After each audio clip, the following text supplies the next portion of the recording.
The question of heaven or life after death is obviously fundamental in how we live our lives here on earth right now.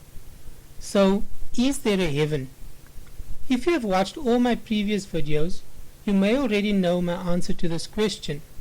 First of all, people who do believe in an afterlife or heaven make the same mistake that they do when they talk about the universe. They refer to heaven as a place.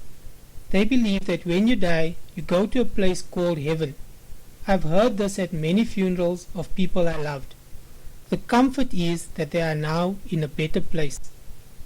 If you understood all my previous videos, you know that according to me, the universe is not a place. The universe only exists in time. There is no physical place or object called the universe suspended in space. It only exists in time and is created in circles or cycles of energy. So, if the universe is not a place, how can you leave the universe when you die and go to another place called heaven? You don't. But if you study the religious notions of heaven a little further, you find that the belief is not really that when people die, they go to heaven. Yet this is what they say at funerals. The understanding is really that when people die, they go to purgatory to undergo purification and wait there until the day of judgment. It is actually believed that to date, nobody who has died has entered the gates of heaven. Those souls are waiting for the day of judgment. To me, this makes some sense, because the world is not a place, the world only exists in time. So what and where is heaven? Heaven is not a place, it is a future point in time. You need to understand something important here, and that is the concept of death. What is death? What is your understanding of death? Death must be the opposite of life. When you are alive, you are conscious, you can think and act and grow and do all the things you do now. So when you die, it must mean an end to being alive, right? That's simple English and logic. Now, if you are dead, how can you go somewhere and wait? If you were still consciously aware or able to experience time after dying, then it means that you must still be alive somehow. Maybe your form has changed, but if you are able to think or sit in judgment and wait, then you must still be alive on some level. You must be aware. If this were the case, then it would mean that there is no such thing as death, only a change of form. I don't think this is really what happens, but it makes no difference. I'll explain. The truth is that you cannot be dead, you can only be alive. Think about it. If you can experience something, then you must be consciously aware. If you are conscious, then you are not dead. You may only be a spirit, but it means you are alive in a different form. But let's say you die, and that's all there is. There is no spirit form or afterlife. You die and everything just ends. You obviously cannot experience that, right? You can't be aware that there is nothing and that everything has just ended. You can't be consciously aware that there is nothing, or else you would be conscious and would thus be a spirit and be alive in a different form. So, you cannot experience death. You cannot experience nothingness. Death does not exist. You can only be alive. You can experience the loss of someone else, but that's loss and grief, not death. You can't know what it's like to be dead, or else you would be alive.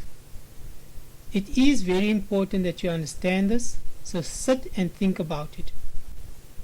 Let's go back to heaven. Heaven is a future point in time, but when? I obviously cannot answer this, but I can tell you that there is far more to life than you have been taught. If you watch the first videos, you can clearly see that the earth is not a random stroke of luck. The earth is mathematically perfect. The earth was created using mathematics. So something all-powerful must have engineered the entire universe. I believe that once we accept the existence of this force, once we place our faith and destiny in the hands of this supremely intelligent entity, we will unlock the gates of heaven. meaning we will enter a period in time when heaven starts to become a reality. This is the beauty of what I have found, and of why I believe in destiny. Some people think I am being arrogant when I mention that my name Lucian means light, or that my surname means leader, and that I believe I will lead people to God.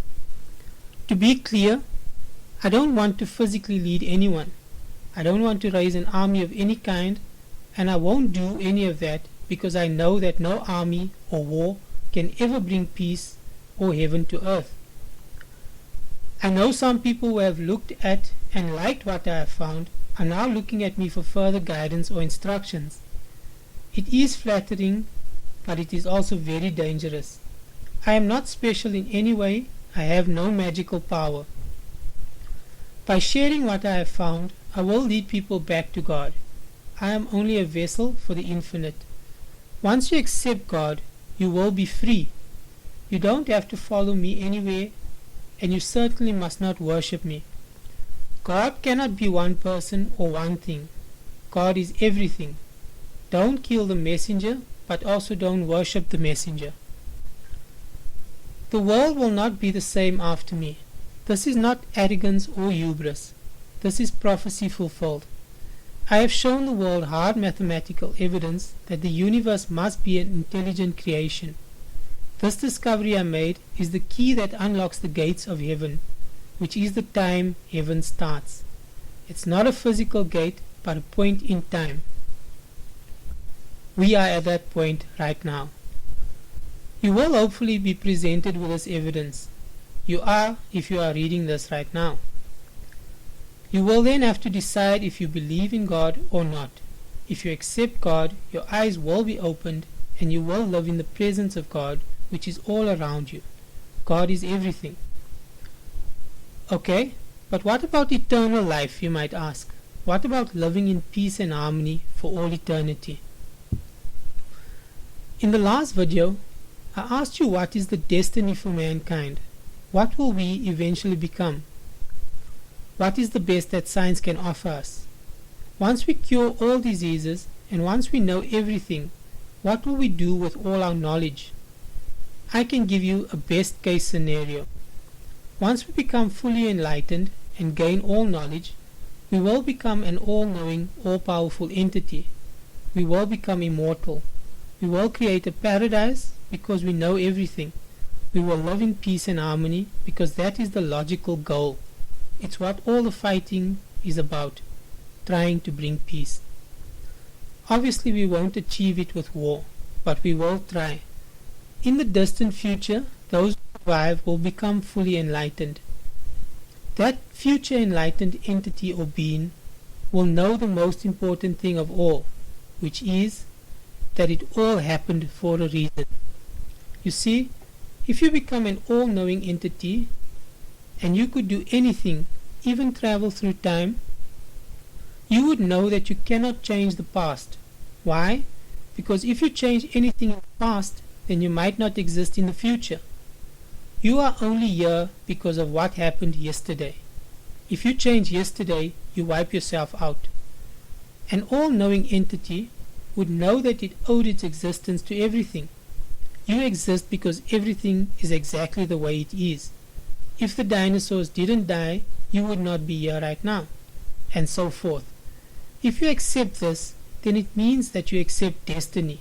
You accept God. Now, lastly, what would an all-powerful entity that knows everything do with its power? It cannot change the past. We've established this. For those of you wondering and who have asked, why does God let bad things happen? This is why. Because you cannot change anything. If God changes anything, God won't exist. Everything is happening for a reason. But what can you do with all this power once you know everything? You could reward the people who believed in you, the people who worked toward you, the people who kept faith and kept going through the darkest of time, the people who believed in destiny and purpose.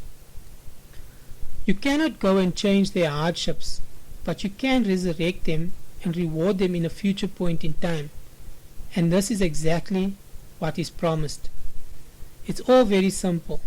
If you accept God and you have faith that life has purpose and you work toward a better world, you will be rewarded in heaven. If you have faith when you die, you will wake up in heaven. If you believe that life is meaningless, then maybe this life is all you will ever know, or maybe you wake up in the time of judgment. God does not have favorites. God does not choose you, you choose God. My surname is an anagram for the word Ankh. The Ankh is an Egyptian symbol for the key to eternal life. I have given you the key. I have given you mathematical proof of God. I have opened the gates of heaven. It's now up to you. I can assure you that with or without you, it will happen. It already has. All of time already exists. Life is a circle. God is the Alpha and the Omega, the beginning and the end. My advice, go through life trying to create a better world for all. Accept everything that happens and everything around you as God. I don't belong to any church and I don't pray. Well, I don't recite formal prayers. I do talk to God or call out to God, but then I look for answers all around me.